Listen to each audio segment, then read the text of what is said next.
as I mentioned before, that the youth are a very important part of the CSL community.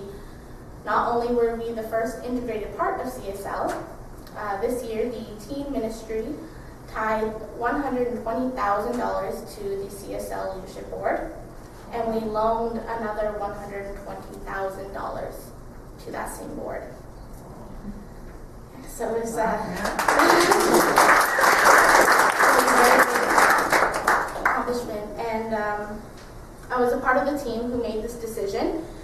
And the energy around the decision, that the teens just wanted to show that we put 100% faith into the CSL community and the growth and the expansion that we want to see in this world. And this monetary gift that we gave was a physical way of putting our faith into the center. And so that's just one of the examples of the generosity. But it's funny because too often I hear that the youth are the future, and the adult community saying, well, the teens, they're coming up, they'll be soon, they're the future, you know. But I feel that the teens are the now. We are changing the world, we are sharing this message of love right now. And I have a couple stories of that. In 2005, the teens of Religious Science International really wanted to make a difference in the world and up their participation in the global community. And so from this intention, the Project Malawi School project was created by Reverend Keith Cox. And many of our youth and young adults traveled to build schools in Malawi, Africa.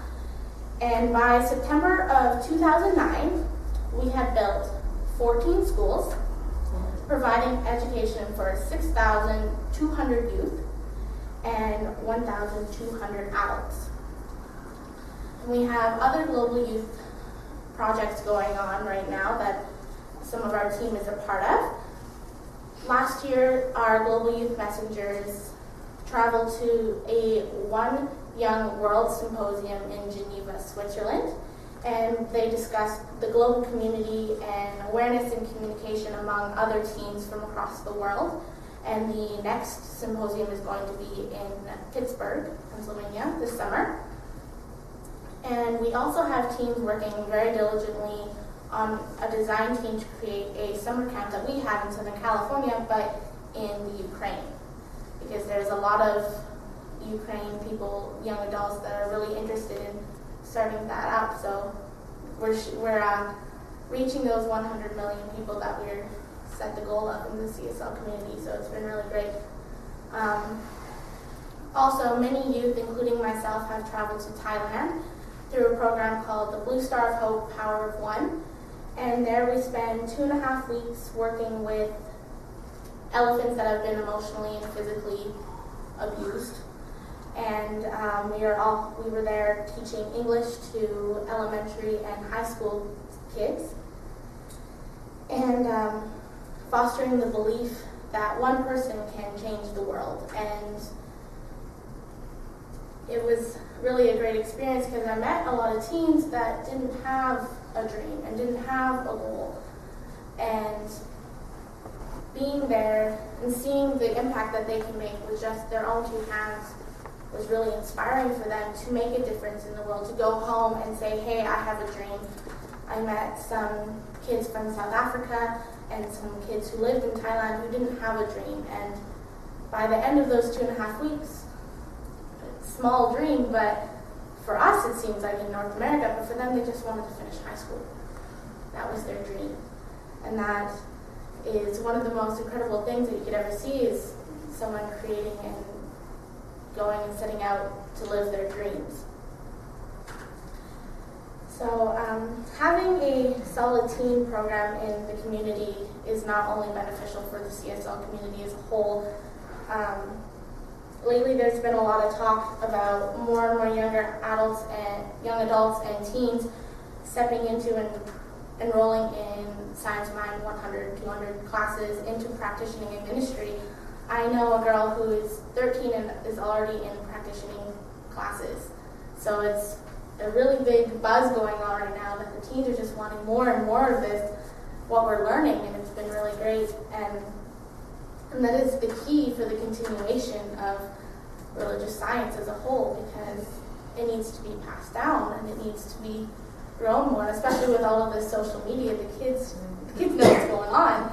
It's really easy to reach far out into the world now because of this new technology. So, but I mean, logistically that is great for the numbers and all of that, but the most important thing of having a teen program is for teens to have a space where they can be themselves, to feel safe, to feel loved, and to feel wanted, because, I mean, really, that's all we really ever want, is to feel that love and to feel like that we belong. I know I do, but in my experiences, the more support that a young person has, it is directly correlated with the experiences and the risks and the opportunities that they take. So I found a quote from Aristotle that I thought was interesting. The youth is easily deceived because it is too quick to hope.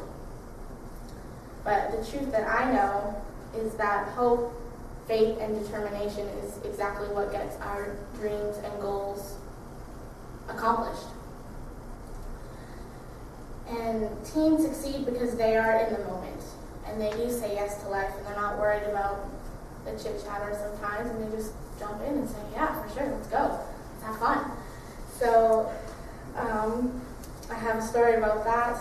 In the summer, I decided that I wanted to go to Thailand, and I didn't know how I was going to get there. The trip was in December.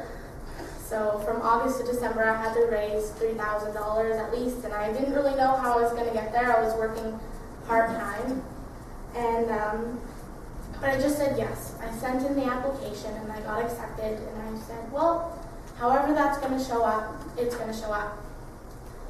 Not a couple weeks later, I'll spare the details of it, but I received a full-ride scholarship to Thailand from a lady that I've never met, and I will probably never meet.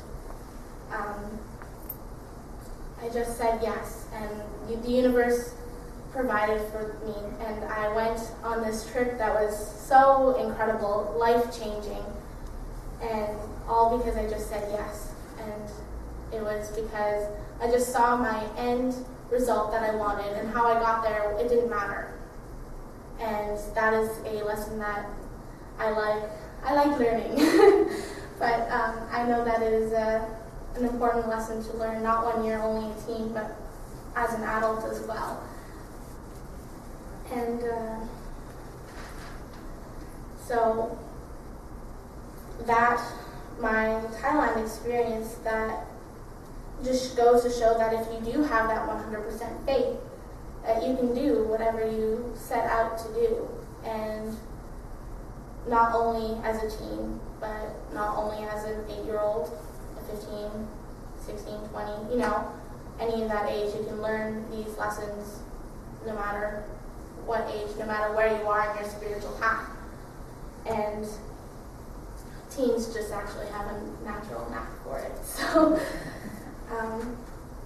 for those, it does seem impossible to do things, but teens that I've known, that I've met through all of my camps and seminars and things, that they just go for it. And if they don't achieve that, it's this or something better. That's what I tell myself, and the teens that come and talk to me about what to do. It's, what if I don't succeed? Well, that means there's something better for you to do. That means there's something bigger.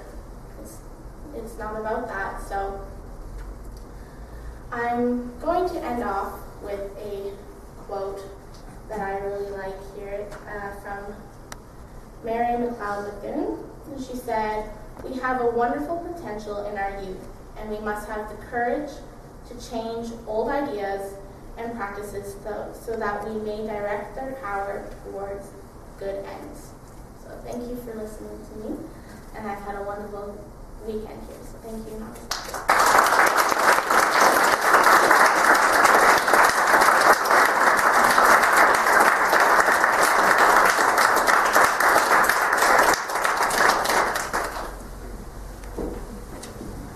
Don't you wish you knew that when you were 19? So are we willing to jump in? Yes!